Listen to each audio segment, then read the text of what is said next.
I never imagined my life could take such a sharp turn, one that felt like it came straight out of a bad drama series. My name's Jake, and I was a regular guy married to a woman named Emily for 6 years. We had what I thought was a solid relationship, good jobs, a cozy little home, and even a couple of fur babies to keep us company. We were the couple that friends envied. We laughed together, shared hobbies, and seemed to understand each other perfectly. But then the cracks started to appear. It began subtly. Emily, who used to wear her hair in a simple ponytail and jeans, suddenly showed up one day with a bold new haircut and a wardrobe that looked like it belonged to someone else. I could barely recognize her. The vibrant red dress she wore to dinner that night clung to her curves in ways that made my heart race, but the change felt off. Whenever I asked to take pictures to commemorate special moments, she'd brush it off, saying she felt weird about being in the spotlight. It was odd, but I chalked it up to a midlife crisis, or maybe she was just trying to reinvent herself. At first, I tried to be supportive. I told her she looked beautiful, even if I felt like I was looking at a stranger. But as the weeks passed, Emily became increasingly secretive. She started working late more often, which wouldn't have raised my suspicions if it hadn't coincided with these strange changes. I remember one night on a Friday, I had planned a nice evening at home. I made her favorite dinner, only for her to call and say she'd be late, stuck at work. I sat there, forks clinking against plates, waiting for a woman who never came home until the early hours of the morning. Then there were the texts. I didn't mean to snoop, I really didn't. But one day, while Emily was in the shower and left her phone on the counter, my curiosity got the better of me. I picked it up, and the moment I unlocked the screen, I saw a string of messages from someone named Mark. The flirty emojis and inside jokes made my stomach drop. I felt like I was hit by a freight train. It was at that moment that I realized my loving wife was likely up to something I couldn't even comprehend. With my heart racing, I decided to dig deeper. I noticed that she had been avoiding questions about her day, her whereabouts, and her sudden urge to hang out with friends more often. I started keeping tabs on her schedule and even followed her one night when she said she was going to a girls' night. Instead, I found her at a bar with Mark, laughing and leaning in closer than I ever saw her lean in with me. I felt sick. The betrayal washed over me like a cold wave, leaving me gasping for air. When I confronted her that night, the exchange was surreal. She had just walked in, her hair slightly disheveled, and the sparkle in her eyes felt all wrong. I could barely get the words out. I accused her of cheating, my voice shaking with anger and disbelief. Emily's reaction was alarming. She didn't even look surprised. Instead, she tossed her hair over her shoulder and told me I was being paranoid. "Jake, it's just a work friend." "You're overreacting," she insisted, her tone dismissive. Her eyes darted away, avoiding mine. I knew then that she was lying, and every instinct in my body screamed for me to push further, to unveil the truth buried beneath layers of deceit. The emotional whirlpool I found myself in was exhausting. I bounced between rage, sadness, and profound confusion.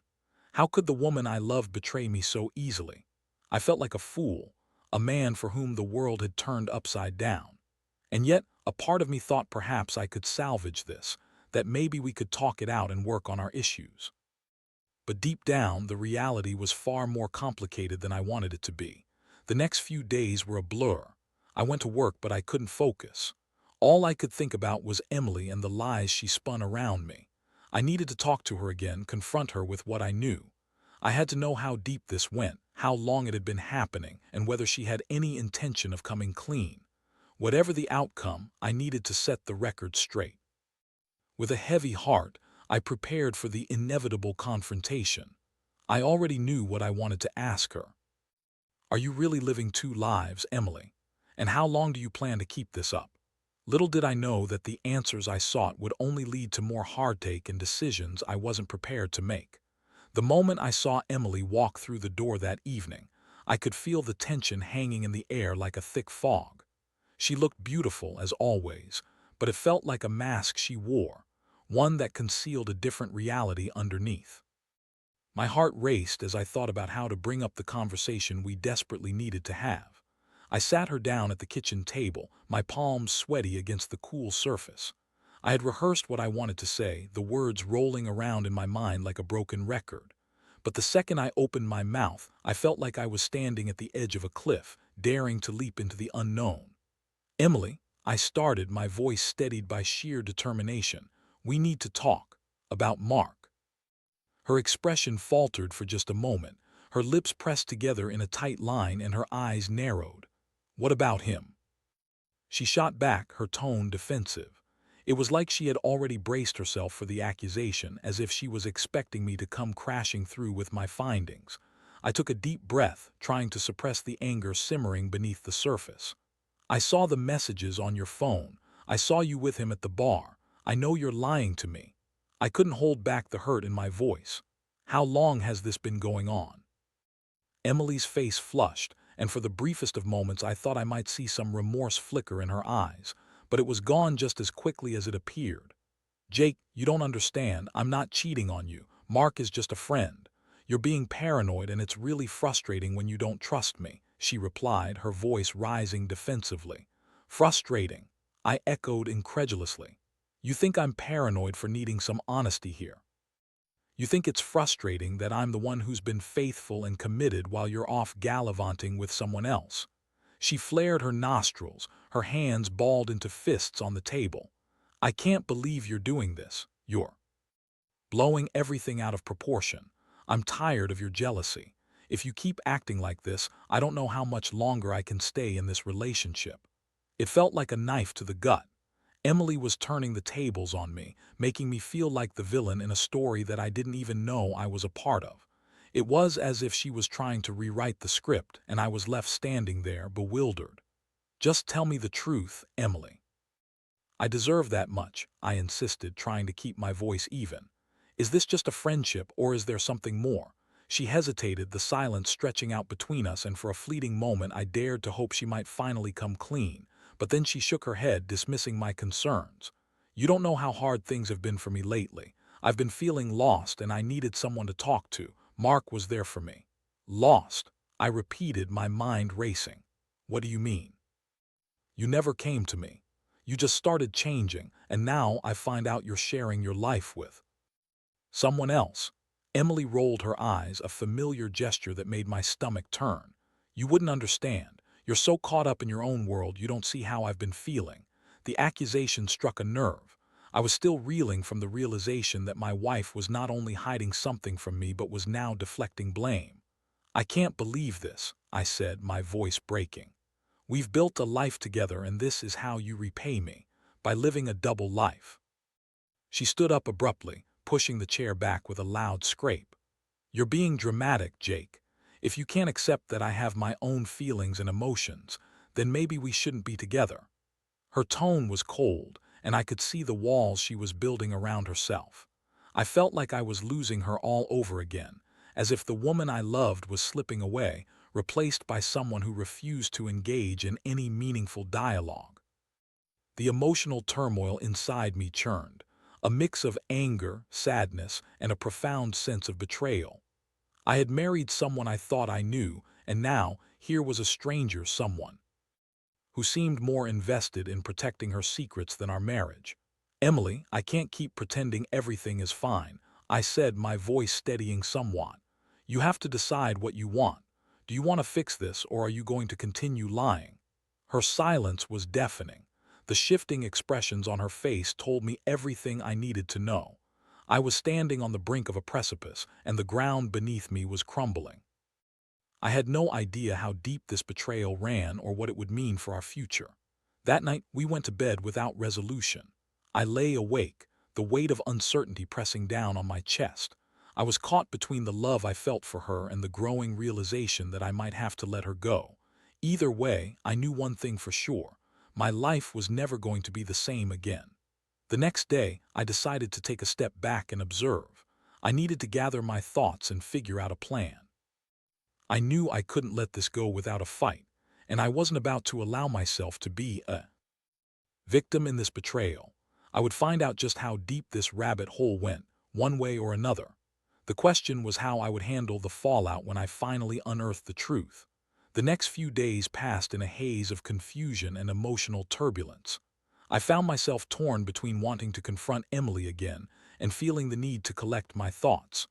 I spent hours at work, staring at my computer screen, unable to focus on anything except the mess that had become my life. Each time I glanced at my phone, I half expected a message from her, a sign that she was ready to come clean, to admit her infidelity, and perhaps to find a way back to us. But no such message came. Instead, I watched her slip into her routine, and each day it felt like I was living with a ghost. The woman I loved, who used to tell me everything, was now a stranger dressed in a new facade. I began to piece together the timeline of her deception. I knew I needed to find out more about Mark, the guy who had intruded upon our lives. I needed to understand how he had become her confidant, the one who filled the void I didn't even know existed in our marriage. One evening, I decided to take matters into my own hands. I didn't want to confront Emily yet again without evidence. I needed something concrete that would expose the truth behind the lies. I started digging through any clues I could find. I went through our shared laptop, combing through old emails and social media messages, searching for threads that might lead me to more information about their relationship. My heart raced as I stumbled upon a few ominous messages in her inbox, messages from Mark, filled with flirty banter and plans to meet up. One email stood out. It was an invitation to a concert, sent just days before her drastic transformation began. "Can't wait to see you. Just the two of us like old times. I'll pick you up at 8. My stomach twisted. This was so much more than just an innocent friendship. This was a planned event, something intimate, something that felt like a betrayal I was only beginning to grasp. As I gathered my evidence, a fire ignited within me. I didn't want to simply confront Emily again with vague accusations. I wanted to have all the pieces in front of her, to lay it all out so there could be no denial. I made a list of things to consider, not just questions but potential actions for what would happen next. But as the week progressed, I found myself battling with my emotions. On one hand, I felt angry and betrayed. On the other, there was a deep sense of sadness that I had never experienced before. I thought about the moments we shared, the laughter, the dreams we had for the future. The idea of losing it all became unbearable, yet the thought of continuing to live a lie was equally suffocating. That Friday, I decided it was time to put my plan into action. I called up my best friend Tom, who had always been a sounding board for me. I needed someone to talk to, someone who could help me navigate this emotional minefield. We met at a local bar after work, and over a couple of beers I spilled everything. The changes in Emily, the late nights, the discovery of her secret life. "What do you think I should do?" I asked, feeling vulnerable and lost. Tom listened intently and offered me a sympathetic nod. "Man, I'm sorry you're going through this. It's tough, but you need to confront her with what you know. You deserve to have the truth, and if she can't give you that, then you need to consider your options." His words resonated with me. I knew I had to be brave, to stand up for myself and demand the honesty I deserved. I couldn't keep living in this state of uncertainty. I needed closure, whether it led to reconciliation or the end of our marriage. That night I returned home with a new sense of resolve. As I walked through the door, I found Emily curled up on the couch, binge-watching a show. She looked up and smiled, but I felt none of the warmth I once did. Instead, my heart hardened as I steeled myself for the confrontation that awaited us. "Emily," I said, my voice firm but steady, "we need to talk, now." Her smile faltered, and I could see the gears turning in her mind. She knew this wasn't going to be a casual conversation. I took a seat across from her, my hands clasped tightly together, ready to lay everything out on the table. "I found more messages from Mark," I began, my heart racing as I spoke. "And I need you to be honest with me. This isn't just some friendship, is it? You've been lying to me this whole time." Emily's face fell, her defenses immediately going up as if she was preparing for battle. "Jake, you're taking this too far. I told you it's not like that." "It is like that," I interrupted, my voice rising. "You've been meeting him. You've been lying about your feelings, and I deserve to know the truth. What do you want, Emily? Do you want to be with him, or do you want to work on this?" The intensity of our exchange felt suffocating. Emily looked at me, her expression shifting from anger to something softer, perhaps regret. "I didn't want you to find out like this," she said, her tone faltering. "I wanted to figure things out, Figure things out. I shot back, unable to contain the hurt in my voice. You've been playing with my heart while you try to figure things out. I can't believe you would treat me like this. I deserve more than just a half-hearted apology. As the words hung in the air, I knew this conversation was only the beginning of an emotional storm. I had opened the door to a reality that I was entirely unprepared to face. The questions of trust and loyalty hung heavily between us, and I felt like I was standing on the edge of a cliff, unsure of which way to jump. What would it take for her to understand the gravity of her actions? And would she ever choose me over the other life she was leading? As I sat across from her, bracing for whatever came next, I realized that the answers would define not just our relationship, but my entire future. Emily's silence hung thick in the air, heavy with unspoken truths and the weight of betrayal. I could see the conflict playing out in her eyes. Should she defend herself, or finally admit the reality of what had been going on?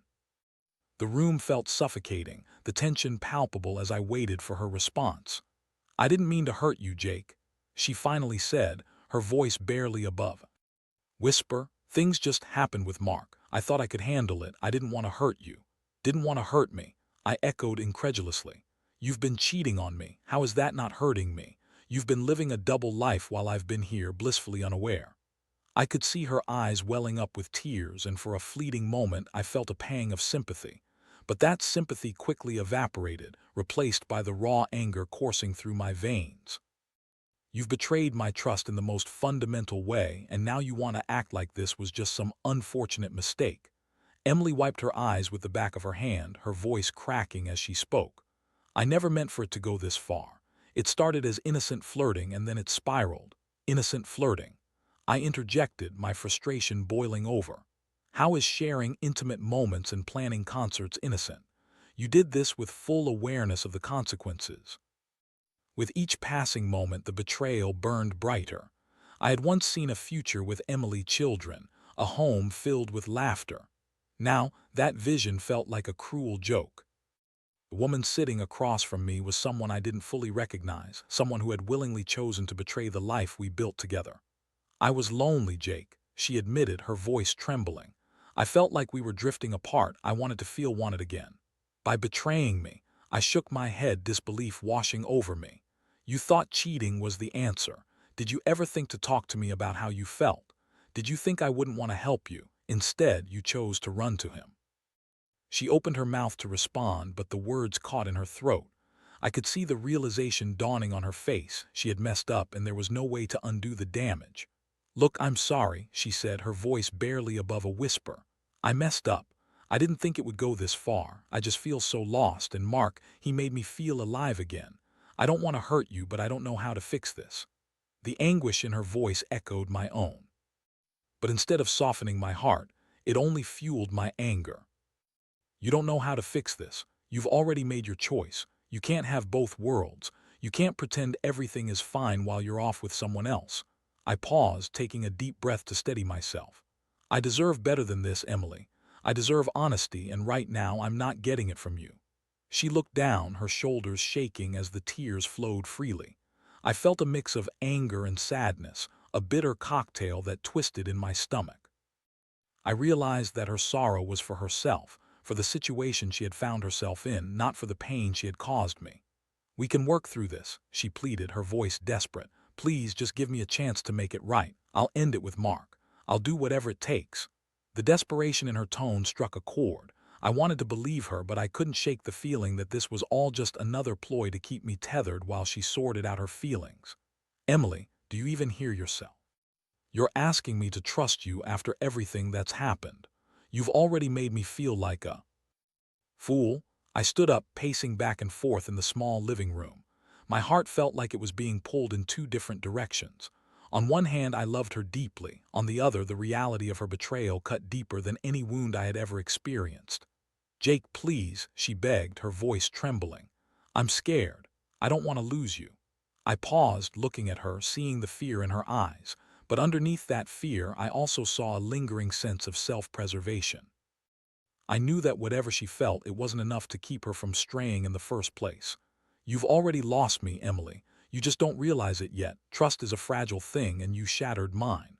I took a step closer, my heart heavy. I need time to think. I can't just pretend everything is okay because you're sorry. I need to figure out if I can ever trust you again. Emily reached out as if to grab my arm, but I pulled away. Don't. I need space, I said firmly. I could see the wave of panic wash over her face, but I turned away, needing to put distance between us. I went to our bedroom, closing the door behind me with a heaviness in my chest. I sat on the edge of the bed, my thoughts swirling. I felt lost, trapped in a situation I never wanted to find myself in. The anger was still fresh, but now it was mingled with a profound sadness that seemed to seep into my bones. What would it take for me to move forward from this? Could I ever look at her the same way again? And more importantly, did I even want to try? I had loved her once, and a part of me still wanted to fight for our marriage, but I wasn't sure if I could bear the weight of her betrayal any longer. I needed clarity, but I was also painfully aware that the path ahead would be anything but simple. The truth was, I was teetering on the edge of a decision that could change everything. This wasn't just about whether I could forgive Emily. It was also about whether I could forgive myself for the trust I had placed in her. The gravity of it all was overwhelming, and I knew that the fallout would leave scars, no matter the outcome. I lay back on the bed, staring at the ceiling, feeling the pressure of the moment hang heavily in the air. I needed to find my way through the darkness that had suddenly enveloped my life, and I couldn't shake the feeling that whatever I chose, it would define the rest of my days. The following days dragged on like a slow-motion nightmare.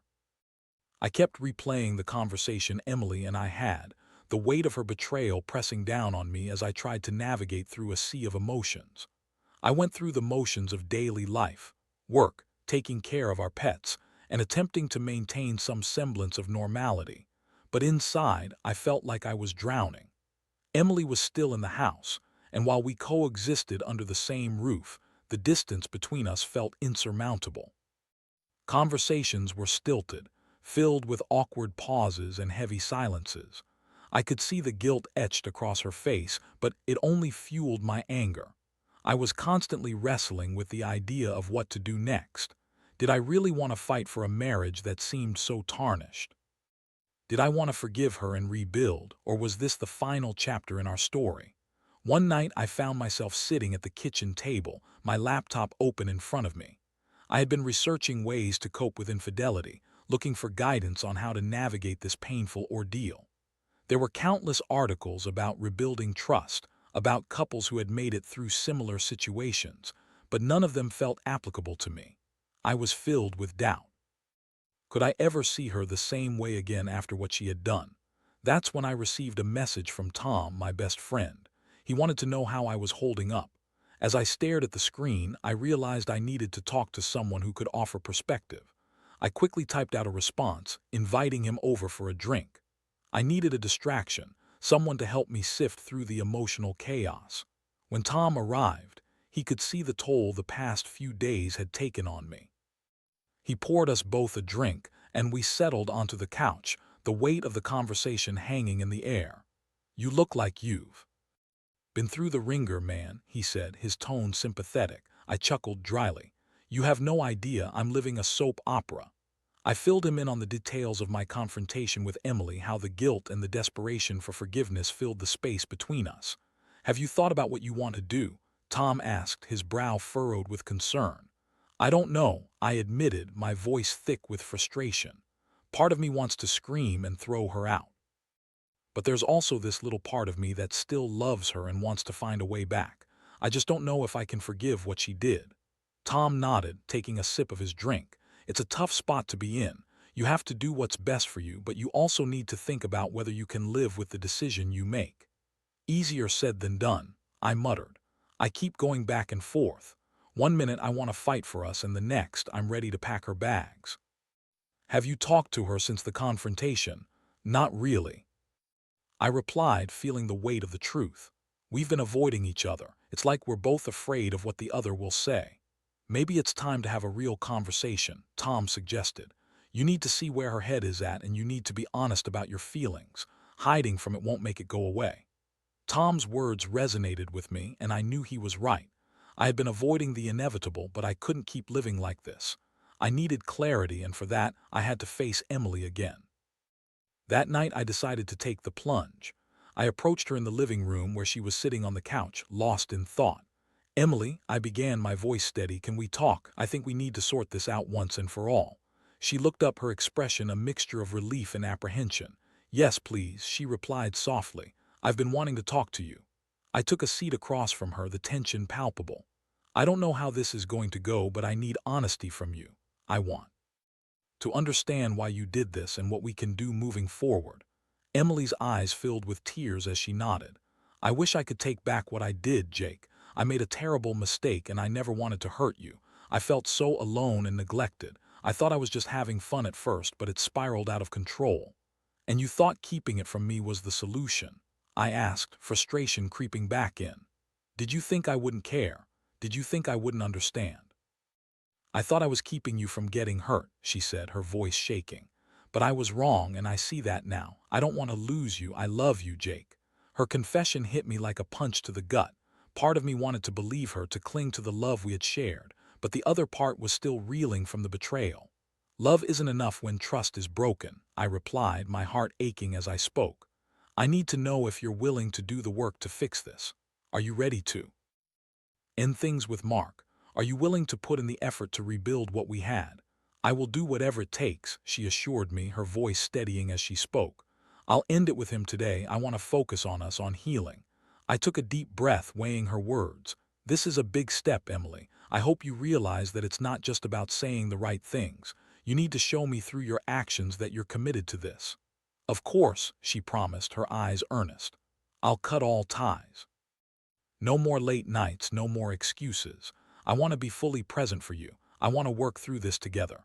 Her sincerity pierced through the fog of confusion swirling in my mind. I wanted to believe her, to trust that she meant every word.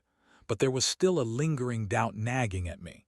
Would she really follow through, or would she slip back into her old patterns? "Let's take it one day at a time," I suggested, my voice gentle.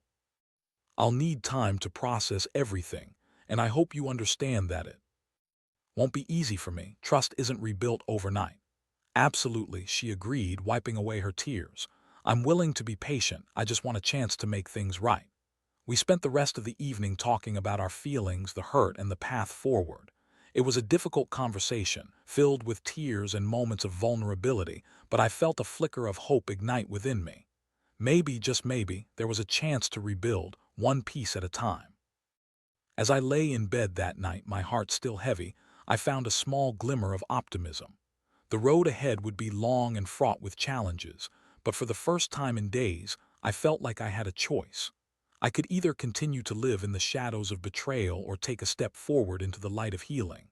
The decision was mine to make, and I was determined to see it through, no matter where it led. The days following our conversation were a whirlwind of emotions. Emily was determined to prove herself, and I could see the effort she was putting in to make things right. She was more present, more attentive, and for the first time in what felt like ages, she was willing to communicate openly. I watched closely, waiting for signs of sincerity behind her actions, but the specter of betrayal still loomed over our relationship like a dark cloud. We had decided to go to couples therapy, a step I thought was necessary to help us navigate the rocky waters ahead. With a professional guiding us, I felt a mix of hope and apprehension. I wanted to believe that with hard work, we could rebuild the trust that had been shattered, but I was still haunted by the fear that it might all be an illusion. During our sessions, we delved into the reasons behind Emily's infidelity. It was painful to peel back the layers of our relationship, but I knew it was necessary. Emily spoke about feeling neglected, about how she craved attention and validation. I understood her frustrations. I had been so focused on work and life that I had inadvertently left her feeling isolated. But understanding didn't excuse her actions. In those moments of vulnerability, I found myself torn. I saw glimpses of the woman I had fallen in love with, the one who wanted to share her dreams and fears with me, but I also couldn't forget the pain she had caused. It was a constant battle to reconcile her past actions with the love I still felt. As the weeks went by, I noticed changes in myself as well. I began to approach each day with a sense of cautious optimism. I wanted to believe we could work through this, but I also knew I had to be honest with myself. I was still navigating feelings of betrayal, hurt, and anger. Slowly I started to heal, but I realized that healing isn't linear. It ebbed and flowed like the ocean's tides. One evening, after a particularly intense therapy session, Emily suggested we take a weekend trip together to reconnect and recharge. I hesitated but eventually agreed. We needed to break away from our routine and make new memories, without the weight of our past hanging over us. As we drove to the cabin in the woods, I felt a sense of calm wash over me. The scenery was beautiful, and the fresh air filled my lungs with hope. We arrived just as the sun began to set, casting a warm glow over the landscape. It felt like a fresh start, a blank canvas on which we could paint new experiences together. That night we sat outside on the porch, wrapped in blankets and sipping hot cocoa. The stars sparkled overhead and there was a tranquility in the air that felt rare and precious. For the first time in what felt like forever, I allowed myself to breathe deeply and think beyond the pain. "Jake," Emily said softly, breaking the comfortable silence. "I want to thank you for giving me this chance, for letting me work through my mistakes. I'm committed to making this work and I hope you see that." I turned to her, my heart swelling with emotions that were hard to describe. "I do see that," I admitted, "but it's going to take time. I can't promise that I'll forget what happened, but I'm willing to try to move forward together." We sat in silence for a while, listening to the sounds of nature around us. I could feel the tension in my chest easing, the tight grip of anger loosening just a little. It was a small victory, but a victory nonetheless. Over the next few weeks, we continued to attend therapy and worked on open communication. It wasn't always easy. We faced setbacks and moments where old insecurities bubbled to the surface. I would catch myself feeling paranoid when Emily was late coming home from work, but I learned to voice my concerns instead of letting them fester. She, in turn, made sure to keep me informed about her day and reassure me of her commitment. Perhaps the biggest turning point came a month later. Emily had decided to throw a small gathering at our home for our friends, a move I initially hesitated over. The idea of showing our faces to the world while still mending our relationship made me uneasy. But I also understood that life goes on, and we needed to reclaim our happiness. That evening, as our friends laughed and shared stories, I felt a sense of normalcy returning. I watched Emily interact with our friends, her laughter filling the room, and for the first time I felt a flicker of hope. She wasn't the woman who had betrayed me. She was working to become someone better, someone I could trust again if I allowed myself to. By the end of the night, as our friends left and the last of the dishes were washed, I turned to Emily. "You did great tonight," I said, a proud smile forming on my lips. Her smile lit up the dim kitchen. "Thank you. I wanted to show you that I'm still here, still fighting for us." In that moment, I felt a shift within myself. I wasn't ready to completely let go of my guard, but I was beginning to see a path forward. I realized that forgiveness wasn't about forgetting. It was about learning and choosing to move forward despite the scars. As we stood there in the quiet of our home, I took a deep breath and reached for her hand. "Let's keep working on this together, one day at a time." Emily nodded, her eyes glistening with renewed determination. "One day at a time," she echoed, and in that promise I found a glimmer of hope for our future. It was far from perfect, but I knew we were both committed to healing. Whatever lay ahead, I felt ready to face it together. The journey wouldn't be easy, but I was learning that love, when nurtured with honesty and effort, could rise from the ashes of betrayal. There was still a long road ahead, but for the first time in a long while, I felt like I was on the right path.